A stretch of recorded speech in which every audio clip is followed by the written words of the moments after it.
back to my YouTube channel. We are here at 5432 Southeast Cooper Street, and we are just wrapping everything up. So we're really excited. This bad boy is going to be on the market soon and up for grabs. So I wanted to talk about some of the challenges that we had. I know there's a lot on my Instagram and YouTube that depict the easy aspects or the pretty aspects, and with this particular home there were a lot of obstacles on top of we had a lot of change out with contractors. So I wanted to mention some of those things that we went through.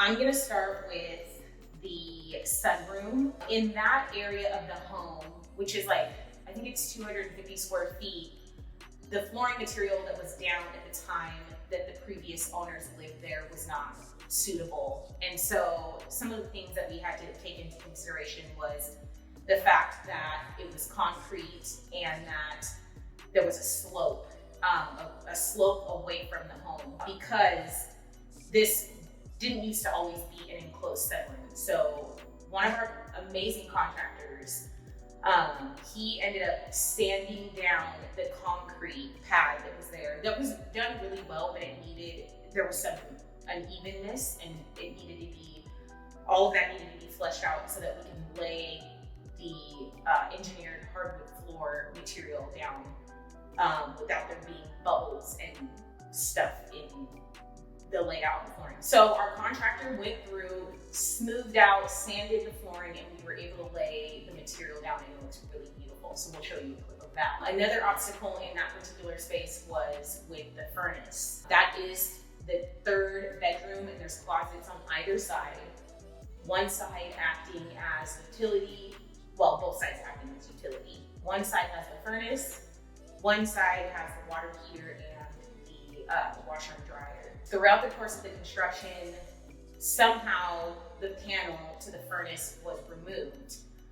We were having issues firing it up because we didn't have gas running onto the property. So through all of these obstacles, the panel ended up off of the furnace, and somehow either something fell into the circuit board in there, or we had a voltage issue.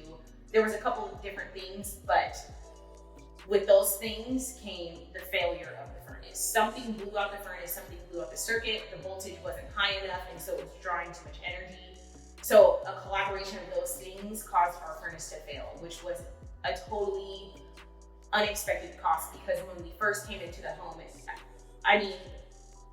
I would say it was a month after we acquired the home, and we were able to get our game plan, fire everything up, have the gas company out. The furnace was working to perfection. By the time we get towards the end, where we're not using it as much, we're using it to dry material like paint and stuff like that to cure things, we realized our furnace isn't working anymore. So, those are some of the obstacles that we face alone in the sunroom, and they can be extremely spendy obstacles. So it's really important, like I said in my last video, to keep that contingency, because you just don't know what type of things are gonna pop up. Okay, so I remember doing a walkthrough with you guys, and there was nothing in here. In fact, even before that, there was a mound of drywall that had fallen because over time and moisture and weight and gravity, when we ripped everything out, drywall started falling off, wires began to be exposed, and with a house that was built in 42, most of that stuff is out of date, or the way that it was constructed is just, it doesn't meet code and standard anymore. We had an entire obstacle with getting all of that put back together, making sure that all of our electrical is dialed, and I mentioned in our last video that we ended up with a super fatty bill when it came to the electrical, because once we started opening that up, we ended up having to rewire most of the house. And so, you don't know those things until things open up and you realize that you might have a tucked wire in there, which could totally fry the home down to the ground. That was just one of the obstacles that we came across when it came to electrical. Another massive obstacle came with the finish material. Coordinating the time for the cabinets to come and be dropped off when there's a 35-minute commute is already tough enough. But we get here and the cabinets are on pallets stacked to the sky, which is, for a girl my stature, is really difficult to undo and bring all of that material in.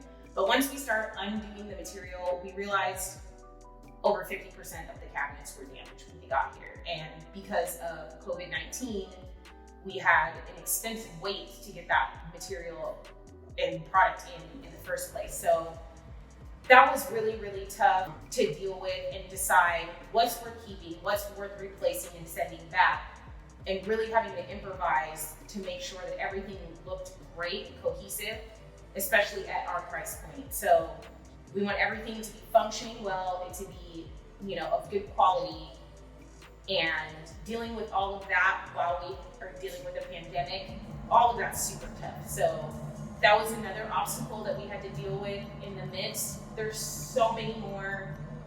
I'm going to continue to spill the beans on all of them. You just hang tight.